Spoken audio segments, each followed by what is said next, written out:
In today's world, we take it for granted that we can connect with people all over the country and even around the world. It's a salesperson's dream, but big businesses were able to do this before the digital age thanks to a thing we love to hate, the call center. Call centers are synonymous with unwanted intrusions, infuriating wait times, and a Kafkaesque nightmare of bureaucracy, where you're bounced from operator to operator, never getting the answers you need. But is this an accurate reflection, or just a stereotype? Today we're going to look at the history of call centers and how they grew after an innovation by Rockwell International. And we'll see the benefits they offered customers, how public opinion changed over the years, and we'll finish with a few examples of how they're used well in the modern world.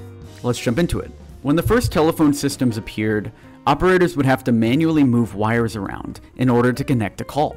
And when businesses adopted the phone, they would need their own operator to pass incoming calls around the building. Also, if you only have one incoming number, there was a hard limit on the volume of calls you could process. Rockwell International likes to claim that they created the first ever call center, but in fact, they were just innovators in the space.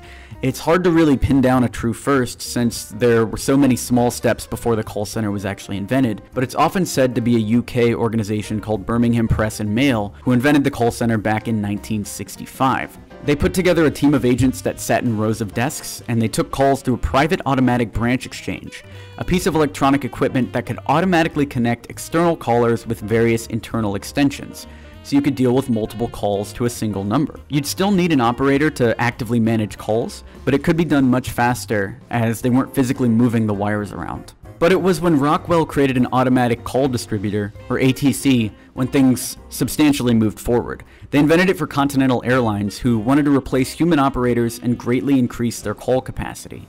Continental first asked AT&T, but the phone giant told them it would take 8 years to create the type of system that they wanted, so Continental turned to Rockwell. The system went live in 1973, and the benefits to Continental were obvious from the beginning. Now, customers wouldn't need to go into branches to deal with issues and check information, they could do it easily on the phone. And with ATC, customers would be dealt with quickly and efficiently, keeping them happy, and keeping wait times low. So with the popularity of that system, almost every major company followed suit, building call centers around the world throughout the 70s and 80s, and the technology kept on coming. Touch-tone phones gave customers an input method so they could answer automated questions at the start of the call, making it easier to manage their customer service experience. Interactive voice responses were giving people information like their bank balance all the way back in the 70s, and 1-800 numbers greatly increased the number of people calling in since they didn't have to bear the cost themselves anymore.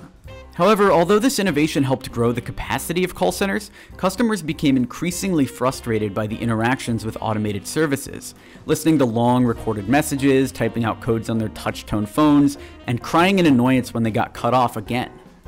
To save money and cut down on that issue, the next step was outsourcing, where, for English-speaking customers at least, they would call in to discover they were talking to an agent in India, China, Eastern Europe, South America, rather than their own country. This created a lot of communication problems, partly because of accents, but also due to a lack of cultural knowledge, such as local geography, local businesses, and so on. The training manuals also forced a lot of these customer service personnel to stick closely to a script, which led to even more frustration. When you combine that with the growth of cold calling from telemarketers in the 90s and early 2000s, it's no surprise that call centers became hugely unpopular with the general public. That led to a huge backlash with the invention of do not call lists and a lot of different products that were invented to stop spam callers. So where are we now? Well, most businesses have seen the importance of local knowledge, and since we have tools like online chat and email available, companies have realized that if a customer is at the point where they have to make a call, it's because they want that human interaction and understanding, which means it's all about the customer service agents. Sure, there's some great technology out there to speed up wait times and properly allocate calls, but the real value to the customer is in great service.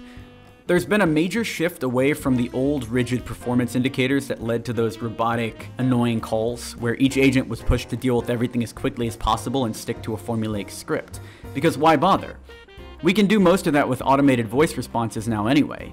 Thankfully, good centers now focus much more on resolving problems and customer satisfaction and base performance incentives around those. Agents also get better data, so they're better prepared for the type of call that's coming in. There are warnings now when a service has gone down or a fault's been found, so that agents can be prepared for the type and volume of calls coming in. They'll be able to meet them head on rather than being caught off guard. There's also a lot more cultural training going on for outsourced call centers and a resurgence in American call centers, especially with the major credit card companies who have opened up call centers recently in Illinois, Delaware, Utah, and all over the United States to better offer that American customer service experience. Zappos, the shoe company, is also famous for bringing their offices to Las Vegas to better hire cheap labor out there. The most successful customer service departments are the ones that allow the customer to tackle the problem on their own terms with the communication form they're most comfortable with. As technology evolves, people have moved to live chat, using AI to better answer customer service messages, and also detailed FAQs to help people help themselves. But for a lot of issues, most people would still prefer to talk to a person, and that's where the training at the good old-fashioned call center comes in. If you found this video valuable, be sure to give it a like to encourage this type of content on YouTube, subscribe for more sales history, and if you need marketing support for your digital agency, check out experiment27.com. Thanks.